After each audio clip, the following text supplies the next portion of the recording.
Okay, this is game 1, and I'll play the moves up to the current point on this daily game, 1200 rated.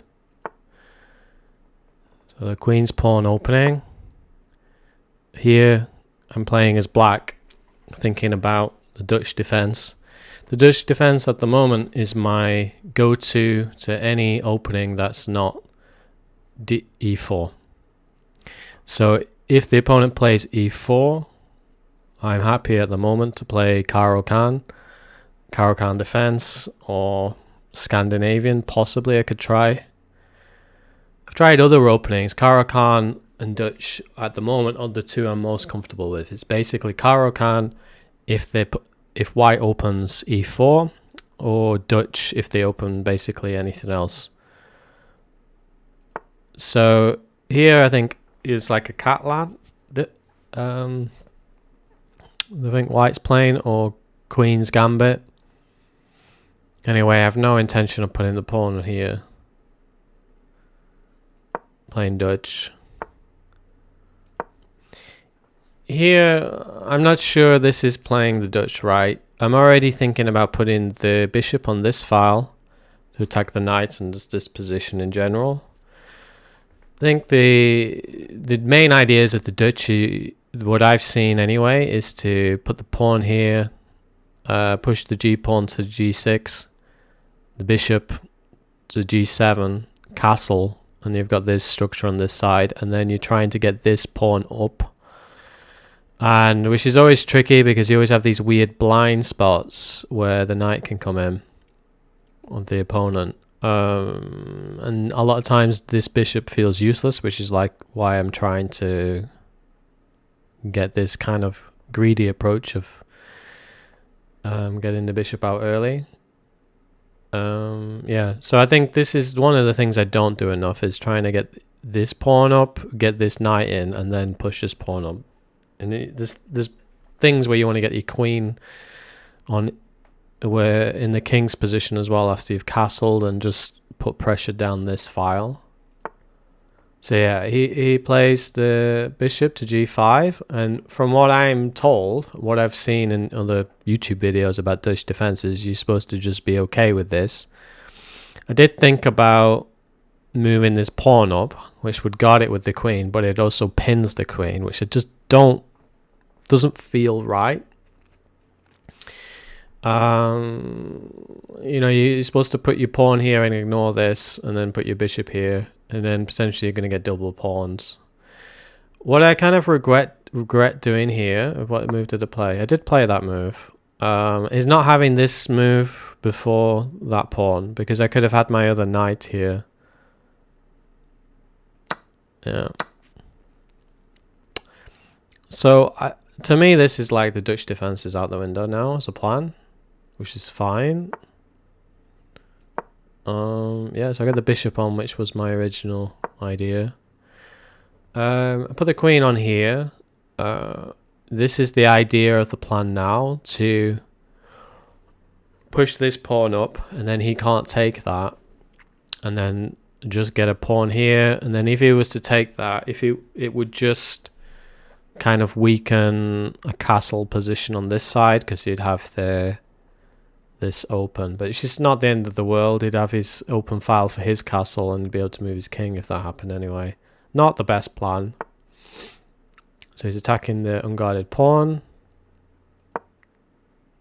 Yeah, so I persevere with the plan a bit here. Yeah, so he pushes the pawn up here.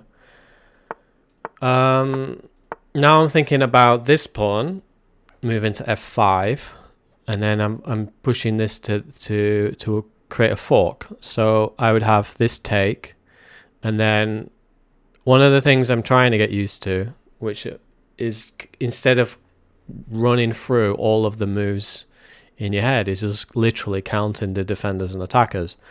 So if I was to push my pawn up to f5, he can't take that because of the queen would put him in check. I I don't know what he would do in that move from here.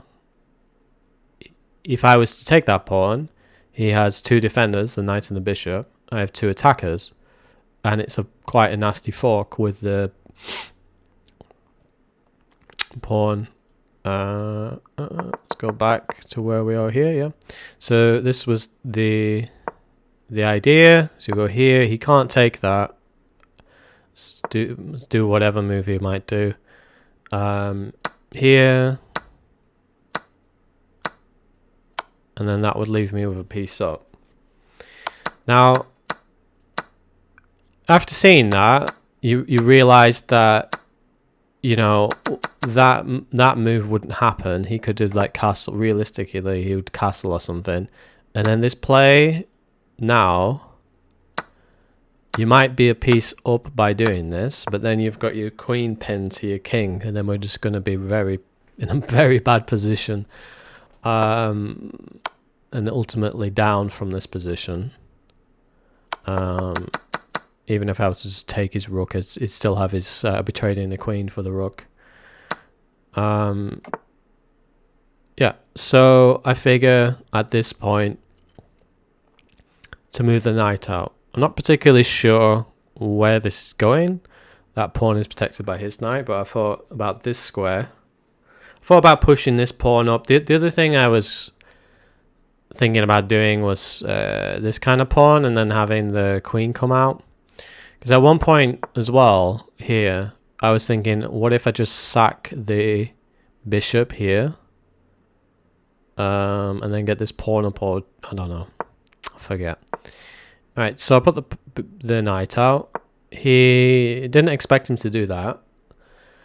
I don't like that he's not castling, because I'm also thinking about castling longside at this position, thinking I can just pawn rush on this side. I generally don't like castling on long side, but it's something I should try out more. I didn't see at the time what would happen if I put the knight here. He might trade, and then you've got a big pawn structure. That's probably the best move, to be honest. That was probably the best. Yeah, maybe I should have done that. Anyway, I did this, I believe. Yeah. So the theory here is this is a nasty square if it's not guarded, but it's guarded by the queen and the bishop. I'm thinking more about, let's just take the bishop, you know. I'm thinking he's going to move it here or here. Now, either way, you're getting rid of one of the protectors of this. Even though we're not really, he's got already rid of one of our attackers, but so that was an interesting way of guarding the bishop I didn't expect. Because now if I take the bishop, it's protected by the queen, but it would put him in check. And so it's quite a neat little trade to do. So I figure actually this pawn push plan is going to affect now. He's removed a defender, removed an attacker. But maybe this can go ahead a bit more now. So we push that ahead. So this is where we're at the current game. If he was to, he can't take that. He could now castle, let's say. And now we've got this nasty fork. But we still have this problem. So I figure what we actually could do. Oh, it's not going to work really. If I'd managed to take a turn to castle myself, it's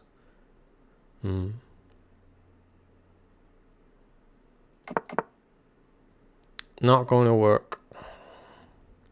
So let's say it was the castle here. I could take.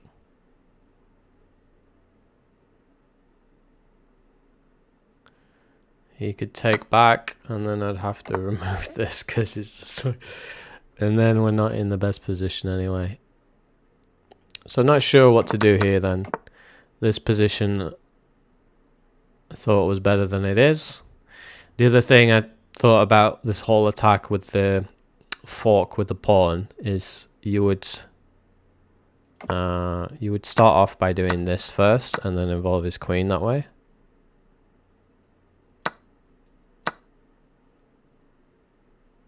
See, this is maybe a better idea, isn't it? That's maybe a better idea. How am I a piece up? That would be a piece up. That would be the way to do it. That would be the way to do it. That was kind of the plan anyway. Is you force the queen into the position instead of the bishop with the fork. Because it's going to act in the same function.